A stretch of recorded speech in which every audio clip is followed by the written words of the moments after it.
Good day to our beloved colleagues in the whole province of Romblon. I hope you all are doing well. So before we start, let me introduce to you myself. I am Ma'am Dolor Armaniquez, a senior high school teacher from Don Carlos M. Mejias Memorial National High School. So in this session, we will be discussing on how to craft a learning activity sheet for the science subject. So as we all know, in the senior high school, we have a lot of science subjects.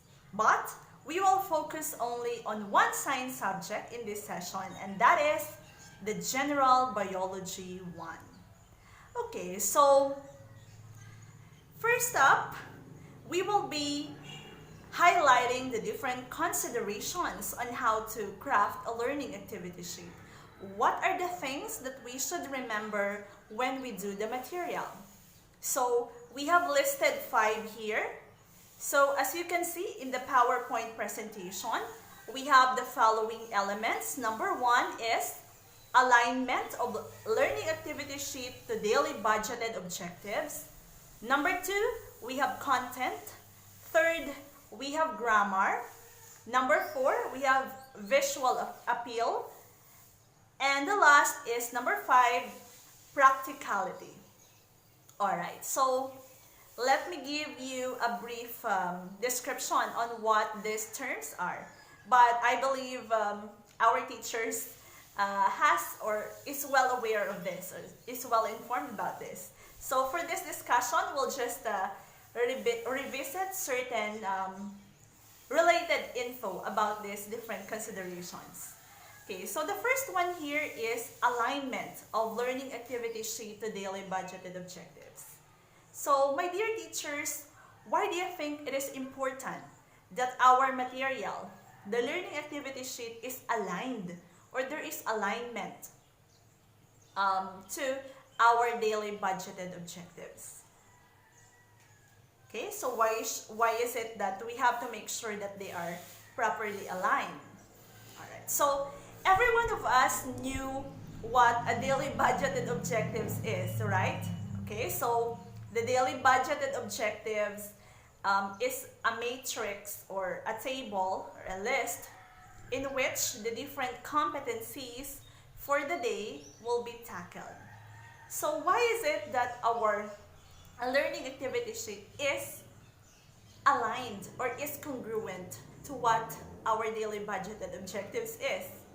Okay, so one of the reasons there is, the reason being is that the goods or the concepts under that competency will be properly addressed during the day.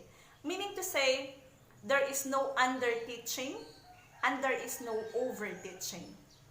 We are well familiar, dear science teachers particularly, that in science, a certain competency, even though it is simply worded as this and that, is already bulky as per experience.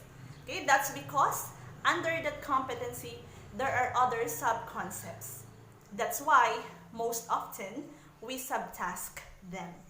Alright, so if there is alignment between the learning activity sheet and this daily budgeted objectives, we are making sure that we are delivering well the lessons or the goods for today. And earlier, I mentioned about not only the under-teaching, but the over-teaching.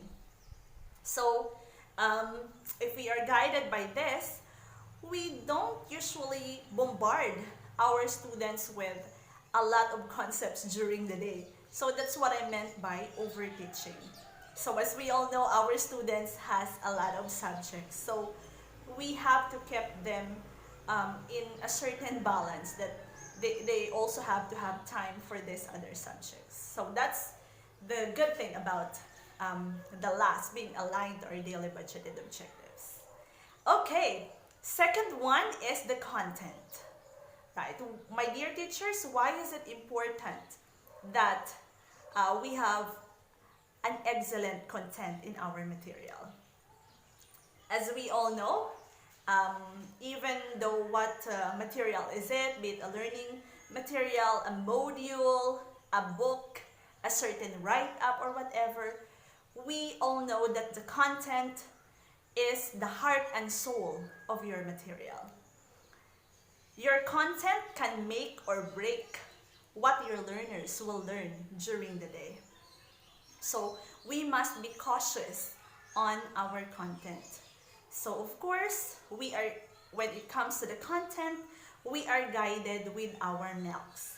So if our MELC, essential learning competency for the day, is talking about, say for example, the cell, we don't talk about other things rather than the cell itself.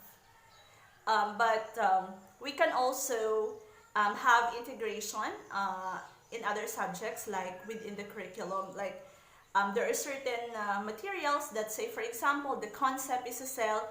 They put an analogy just to integrate it within the curriculum, because we have that KRA, right, in our IPCRF, integration within and across curriculum. So here is the cell, and you had an analogy between the cell and the atom. So atom is a concept under chemistry. So there is a relation among the two. But what I'm trying to say is, you have to keep your focus. Even though you made an analogy between the cell and the atom, you don't lose focus on the cell itself, because that's the learning competency that you are tackling for the day. Alright, so that's the content. Okay, then the third one is grammar. Okay, so why is grammar very important in producing materials? So say for example, in our learning activity sheet. Well, there are students, and most students, since for General Biology 1, the students who are taking this are STEM 11 and STEM 12 students. So these students, most of them belong to the cream of the crop, all right?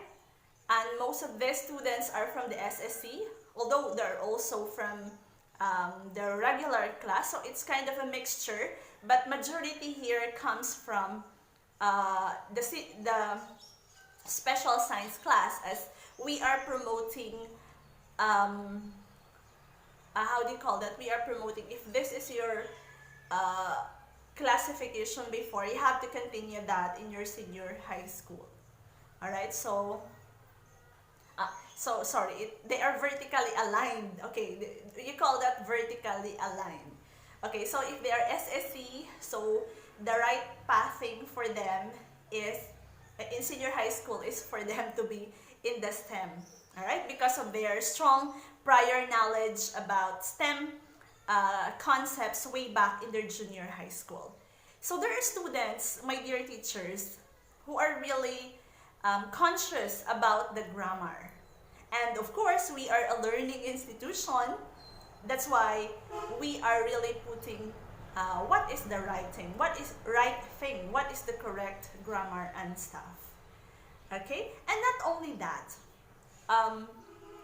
as we all know, in the content, we have there the learning notes. We also, per activity, we have there the directions. What if your grammar is grammatically incorrect? Your words are not framed properly. So that has the ability and that has the potential to alter the meaning. Thereby, when your learners answer it, they do not get the question. They did not get the question, so they are misled, right? So it's really best that we frame up or craft sentences or instructions that are grammatically correct. Next, number 4, we have visual appeal. Okay, so there is a recent Asian study which concluded that Filipino learners are visual learners. So what do you mean to say by that? So when a certain person is a visual learner, what we're trying to mean here is that that person will learn best if you provided them a material which has visual helpers.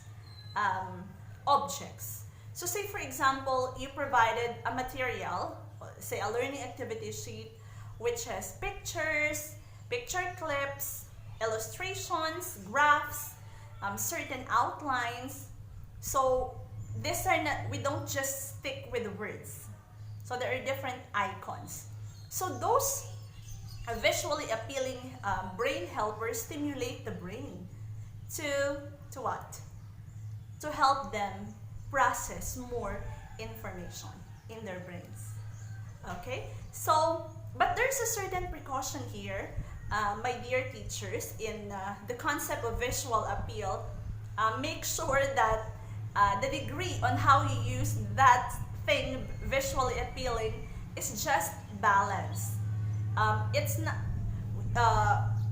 you utilize pictures and stuff, not to the point that it became the sole focus of the students. Like it's no longer the content that is focused upon by the students, but those pictures.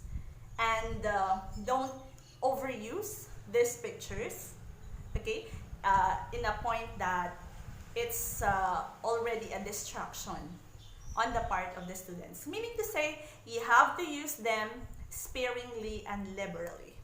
Alright, so that's the visual appeal. The last one is we have number 5, practicality. Okay, what do we mean to say by practicality? So our learning activity sheet must be practical. You have, in this consideration, you have to put yourselves on the shoes of our learners. So, as per experience, there are certain subjects, right? Okay, so we're not generalizing. Let's say all subjects have melts, or sorry, we don't call that melts yet, right? When we have our face-to-face interaction. So let's just term it as learning competency. In almost all subjects, there are learning competencies that are really difficult on the part of the students. So it's already face-to-face, right? Face-to-face interaction. Okay? The students visually see their teachers, like if they have questions, they directly ask their teachers, and the teachers give feedback. But in this case, that we are in the new normal, we are utilizing the modular approach, right? The modular approach, and in some cases, blended learning. But here it's modular approach. So we have to. That's where the concept of practicality comes in. We have to put ourselves in the shoes of our learners. It is more challenging now on the part of our learners because they don't see their teachers physically for them to ask questions if a certain thing, if they're having a difficulty on a certain thing. So, what should we do, my dear teachers? We have to properly select a learning activity which is practical also to our learners. So say for example, later we will be examining here a sample of a learning activity sheet that I have crafted. So we are going to evaluate this, actually there are to evaluate them on the premise of if this learning activity sheet followed the 5 considerations. Okay, so craft learning activity sheets which are practical and relatable on the part of the learners, because the more the material is practical and relatable to them, the more they can connect to that concept, and it will facilitate them answering the material. Alright, so those are the 5 considerations that we have had. Let's proceed to the crafted learning activity sheet here, and let's try to examine if it followed the 5 considerations that we have mentioned a while ago. Alright, so what are the different elements or the contents of our learning activity sheet? Okay, first we have here the grade level of our students. So you can see here in the PowerPoint, We have grade 11 and grade 12. Of course, they are science subject. General Biology 1. Then the quarter, so quarter 1. The week, so this is week 1. And what day is it? Alright, remember the daily budget and objectives? Okay, actually, this most essential learning competency which I selected is the second MELCs from the list. So the first MELC is about the cell theory. So we allocated 2 days for that, day 1 and day 2. Then for the second competency, we allocated 2 days for this. Why is that so? Alright, so let's read the MELC. So it says, describe the structure and function of major and subcellular organelles. What did you notice, my dear teachers, about the competency? It's really bulky, right? Okay. So for day 3, we will be focusing on describe the structure only of major and subcellular organelles. And for day 4, we will focus on describing the function of the major and subcellular organelles. Okay, after that, you have here learning activity sheet, the main title, and then the title of this LAS, which is structure and function of major and subcellular organelles. Below it, we have the section for, or the space for the student's name. So we write here name. We also have section and the date submitted. Okay, so those are the preliminary parts of our learning activity sheet. After that, we immediately proceed to instruction 1. Okay, so as to how or as to what mode or what pattern of crafting a learning activity sheet are you going to use? Okay, so just like when we are crafting our daily lesson plan, daily lesson logs, we are following a certain pattern. Some teachers use 7 E's, 8 E's, 4 A's, etc. So in this case, what are we going to use? So there is no best, right? There is no prescribed, rather. There is no prescribed pattern that has to be uniformly used. Okay, like this certain pattern might work best in this particular subject, and so on and so forth. Meaning to say, it depends upon the assessment or evaluation of the teacher on what pattern or under what pattern will his or her learners learn highly. Okay, so I believe in my example, I used the 4 A's. Alright, so we already know what the 4 A's are, right? Okay, so we have here, going back, we have here instruction 1. Don't forget to jot down the directions. Directions are always part of the material. So as you can see here, my dear teachers, I have here pictures. Okay, so you have their visually appealing parameter, right? Okay, you have here pictures. Okay, so actually I have here 3 pictures. Okay, make sure that this activity that you have selected here under instruction 1 is related. Okay, align. And make sure that instruction 1 is, so this is a preliminary activity. Make sure that this has a relation on the next instruction, which is instruction 2, so that there is continuity of, continued flow of knowledge or information. Okay, so the first question is, what do you see? Beside it, you provide a space in which the learners can answer. Okay, so what do you see? You can see here so here they will exercise their observation skills. So pens. Okay, then second one, what happened to the ball pens? So as you can see here, in the second picture, the ball pens are disassembled. Okay, so the different parts are highlighted here. So the different parts or the different structure of the pen. And the third question is, can this ball pen function well? So the disassembled parts were rejoined, but not the full part. Okay, so do you think this is practical? The example here, the pens? I think so. The learners can really relate. Okay, so what about the grammar? Okay, the direction is also grammatically correct. The visual appeal, okay, the content, and the alignment. Okay, let's proceed to the next instruction.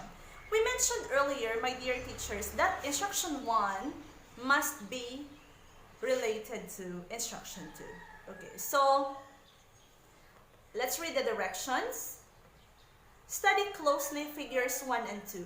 These are diagrammatic representations of plant and animal cells and their parts. Using the information you have gathered from figures 1 and 2, answer the guide questions below. Write your answer in the box. So again, in instruction 2, you have seen here 2 figures. So the first figure is that of a plant cell, and the next figure is that of an animal cell.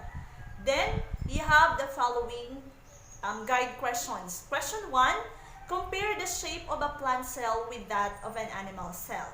Okay, so please provide a certain space for them to answer. So we have here boxes. Then you have here question number 2, question number 3, and question number 4. Okay, so do you think they are related? Yes. Okay, so in instruction 2, these are the cell and the different parts. And instruction number 1, this is the ball pen and the different parts. Okay, now let's proceed to this one. As you can see in our PowerPoint, we have here the learner's notes. Okay, the learner's notes. So what is this learner's notes for? Okay, are you well familiar of this? Okay, so these learning notes are actually content to support the learning activity sheet. Okay, so since we are discussing about the cell, we defined here what is the study of specifically the different structures and functions of the cell. So you have it here. Then it defined what the cell is, and there's an analogy between the cell and the atom in case you wanted to integrate concepts within the curriculum. So cell is a biology concept, atom that is more of the chemistry concept. Then you have here the signature of parent. So why do we have to include signature of parent? Because in this new normal, our partners for learning is directly our parents. Okay, so you have to put it down here. Okay, so we're done. We're done with the first learning activity sheet. Okay, for day 3. Now let's proceed to the second one. So you just have to indicate the same parts. What grade level is this? The subject. What quarter is this? What week is this? And now this is day 4.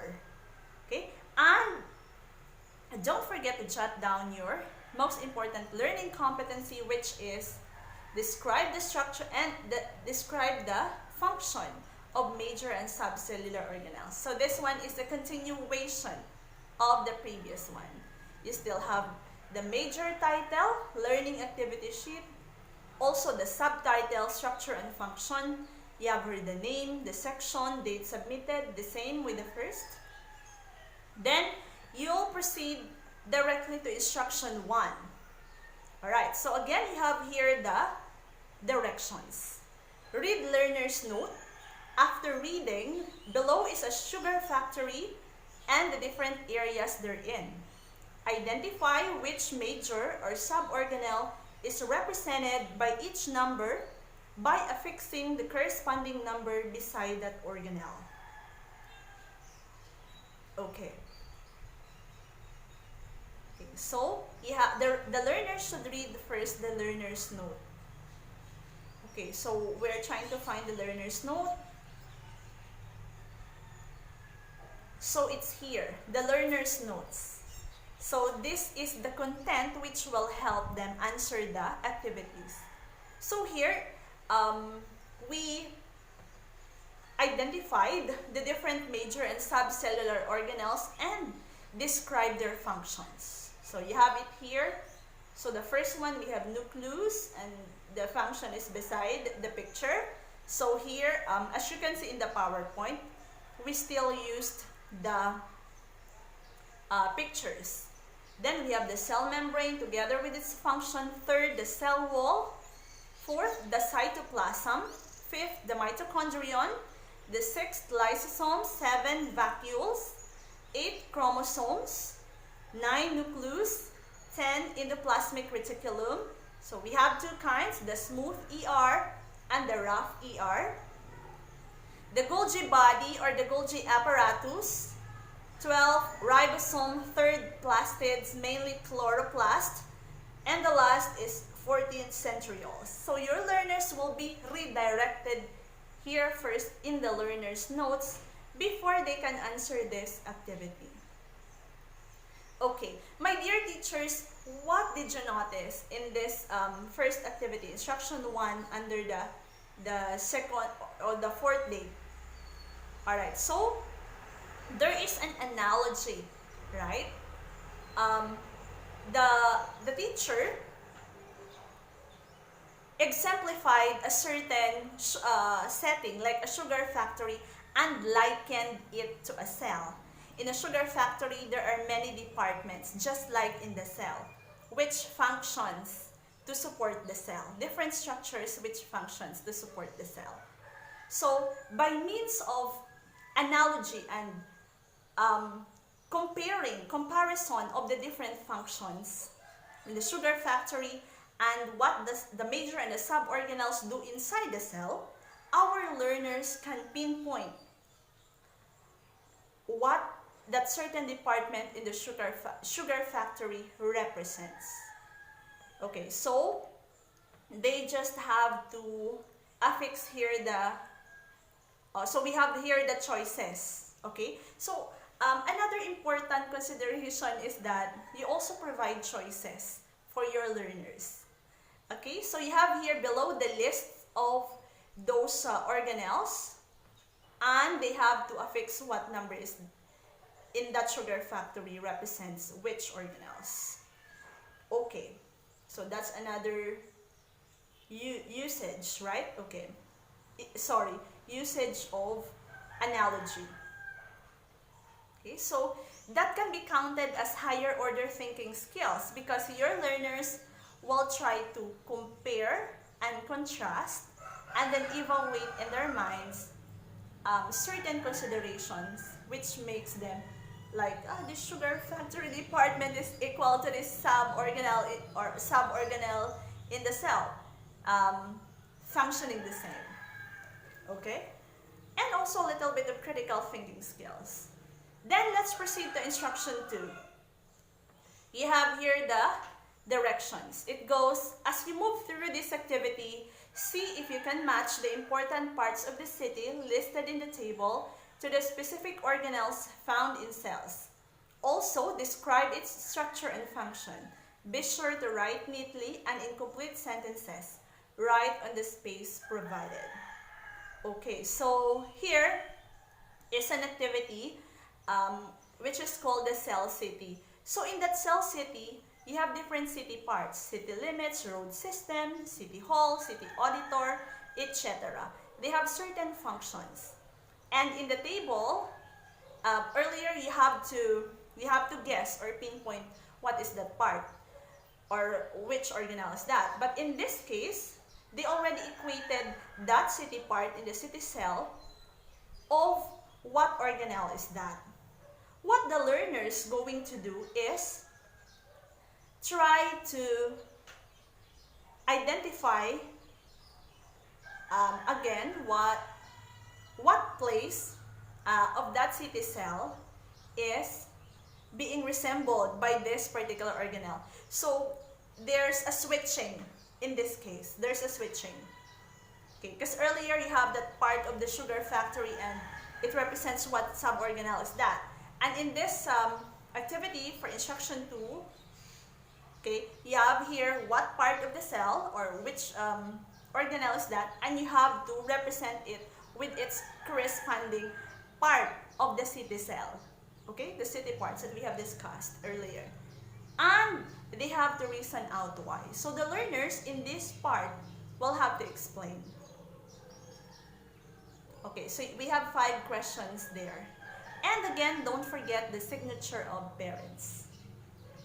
Okay, so that will be all. So I believe, based from what you have noted and observed, is alignment present? Okay, is there alignment or congruency among this learning activity sheet, this material to the daily budgeted objectives, which is this one, describing the structure and function? What about the content? What about the grammar, the visual appeal, and the practicality? All right, I hope, my dear teachers, you learn one or two. You learn something from this discussion on how to craft a learning activity sheet for our students in the science subjects, particularly General Biology 1. Thank you all for your time and stay safe. Bye for now.